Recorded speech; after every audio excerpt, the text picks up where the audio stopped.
இந்துக்கள் சகோதர சகோதரிகள் மிகுந்த துன்பத்திற்கு ஆளாகியிருக்கிறார்கள்.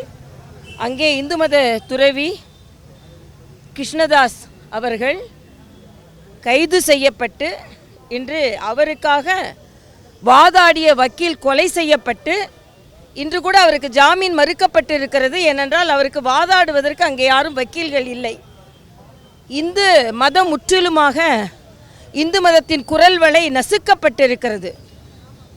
இது இங்கே உள்ள நம் சகோதர சகோதரிகளின் உணர்வை வெளிப்படுத்துவதற்கும் இந்தியா முழுவதும் அத்தனை மாநிலங்களிலும் இந்த வங்கதேசத்தின் இந்துக்களின் துன்பத்தை எதிர்த்து போராடுவதற்கு எல்லா மாநிலங்களிலும் திட்டமிட்டு இன்று வங்கதேச இந்துக்களின் உரிமை மீட்பு குழு என்ற ஒரு குழு அமைத்து அதில் பாரதிய ஜனதா கட்சி, RSS, இந்து முன்னணி போன்ற சகோதர இயக்கங்களோடு சேர்ந்து ஒரு குழு அமைத்து அதற்காக போராடி கொண்டு இருக்கிறோம். ஆனால் தமிழகத்தில் வங்கதேசத்தில் தான் இந்துக்களின் குரல் வலை நெரிக்கப்படுகிறது என்றால் தமிழகத்திலும் இந்துக்களின் உரிமை மறுக்கப்படுகிறது, உணர்வுகள் மறுக்கப்படுகிறது என்பது மிக மிக வேதனை. ஏனென்றால் இந்தியா முழுவதும் இன்று இந்த நிகழ்ச்சி நடைபெற்றிருக்கிறது. எந்த மாநிலத்திலும், மறுபடியும் குறித்து சொல்கிறேன், எந்த மாநிலத்திலும் இந்த உணர்வு பூர்வமான வெளிப்பாட்டிற்கு தடை கிடையாது. ஆனால் தமிழ்நாட்டில் மட்டும் தடை விதிக்கப்பட்டு காலையில் கைது செய்யப்பட்ட நாங்கள் இப்பொழுதுதான் விடுவிக்கப்படுகிறோம். ஆக தமிழகத்தில் உணர்வுகளை வெளிப்படுத்துவதற்கு கருத்து சுதந்திரம் இல்லை. இவர்கள்தான் கருத்து சுதந்திரத்தை பற்றி பேசிக் கொண்டிருந்தார்கள்.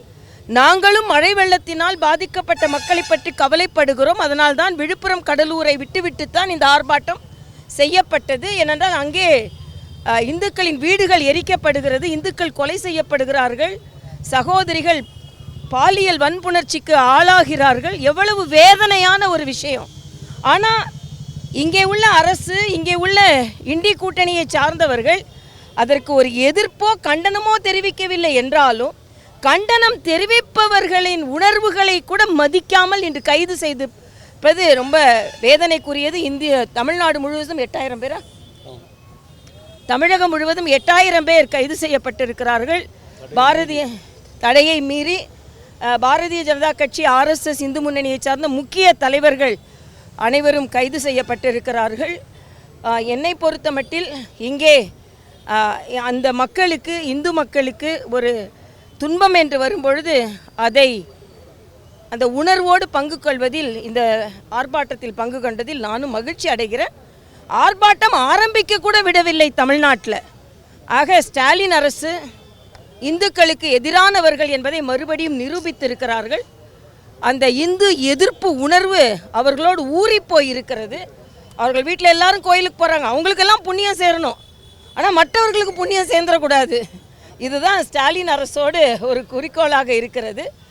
ஆனால் அதற்கு அவர்கள் பதில் சொல்லியே ஆக வேண்டும். 2026இல் இது ஒரு மிகப்பெரிய எழுச்சியாக உருவெடுக்கும். நாங்கள் விடமாட்டோம்.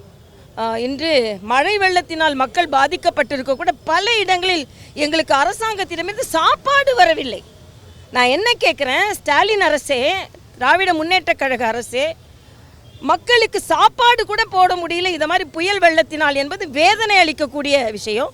கொடுத்த சாப்பாடு கெட்டுப்போன சாப்பாடாக இருக்குது.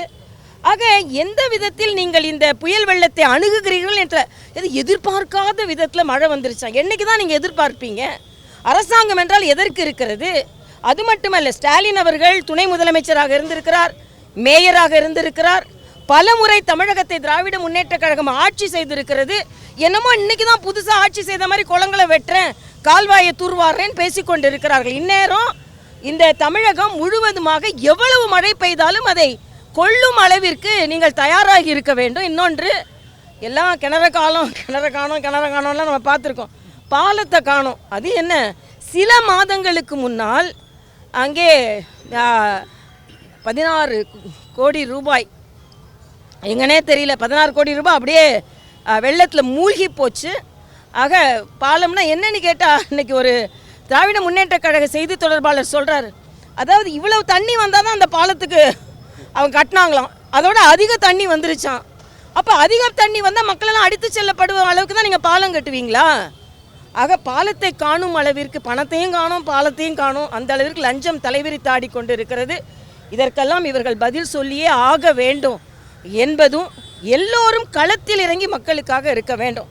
வீட்டில் உட்காந்துட்டு நிவாரணம் கொடுக்கறதும் தப்பு, வீடுகளை பார்க்காமல் இருப்பதும் தப்பு. அரசாங்கம் மற்றவர்கள் மீது சேரை இறைப்பதினால் மக்கள் அந்த அமைச்சர் மீது சேரை இறைத்திருக்கிறார்கள். இதில் நாங்கள் அரசியலாக்க விரும்பவில்லை. அரசியலாக்கினா அதோட சேரு எல்லாம் எவ்வளோ வெளியே வரும் அப்படின்னு அவர்களுக்கே தெரியும். அதனால் அந்த சேரை அப்படி பூசி மொழிகிட்டாங்க. சேரை வைத்தே பூசி மொழிகி விட்டார்கள் அவர்களின் கையாளாகத்தனத்தை என்பதைத்தான் நான் தெரிவித்துக் கொள்கிறேன். இல்லை, இதில் யாரை வேணாலும் இவனை குற்றம் சாட்டலாம், யாரோ போட்டாங்க அப்படின்னு. மக்கள் தான் அதை செய்திருக்கிறார்கள். நீங்கள் பாஜக மேலே குற்றம் சாட்டலாம், ஆனால் உங்கள் மீது நீங்கள் சேரை வீசுகின்ற நேரத்தில் உங்கள் மீதும் சேரை வீசுவதற்கு மக்கள் தயாராக இருக்கிறார்கள். அங்கே அவரை மட்டும் இல்லை, எல்லா இடங்களிலும் மக்கள் ரோட்டுக்கு வந்து போராடி இருக்கிறார்கள். உணவு கிடைக்கவில்லை என்று போராடுகிறார்கள். இன்னைக்கு 5 முறை நாங்கள் எச்சரிக்கை கொடுத்து விட்டு நாங்கள் இந்த அணையை திறந்தோம் என்று சொல்கிறார்கள். கொஞ்சம் 30ஆம் தேதியே 19 அடி தான் அதோட கொள்ளளவு, 17 அடியே அது தாண்டிருச்சு. கொஞ்சம் கொஞ்சமாக ரிலீஸ் பண்ணியிருக்க வேண்டியது தானே. ஆக மக்களை பற்றி கொஞ்சம் கூட சிந்திக்காமல் நடு இரவு எச்சரிக்கை வந்ததென்றால் மக்கள் என்ன செய்வார்கள்? சரி, 5 முறை நாங்கள் எச்சரிக்கை கொடுத்தோம், ஆனால் மக்களை பாதுகாப்பதற்கு என்ன நடவடிக்கை எடுத்தீர்கள்? ட்விட்டரில் கூட ஒரு நடுநிலையாளர் போட்டிருந்தார், எல்லாட்டையும் செல்ஃபோன் இருக்குது, அட்லீஸ்ட் அப்படி ஒரு அபாயகரமான எச்சரிக்கையாக நீங்கள் கொடுத்துருக்கலாம்.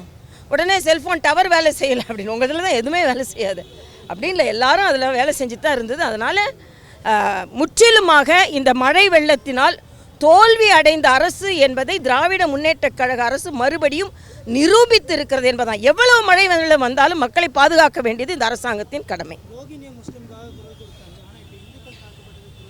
இல்லை, அதுதான் நாங்கள் சொல்கிறோம். இந்து விரோத கட்சிகள் தான் இங்கே இருந்து கொண்டிருக்கிறது, ஆட்சியிலும் இருந்து கொண்டிருக்கிறார்கள் என்பது எங்களது குற்றச்சாட்டு.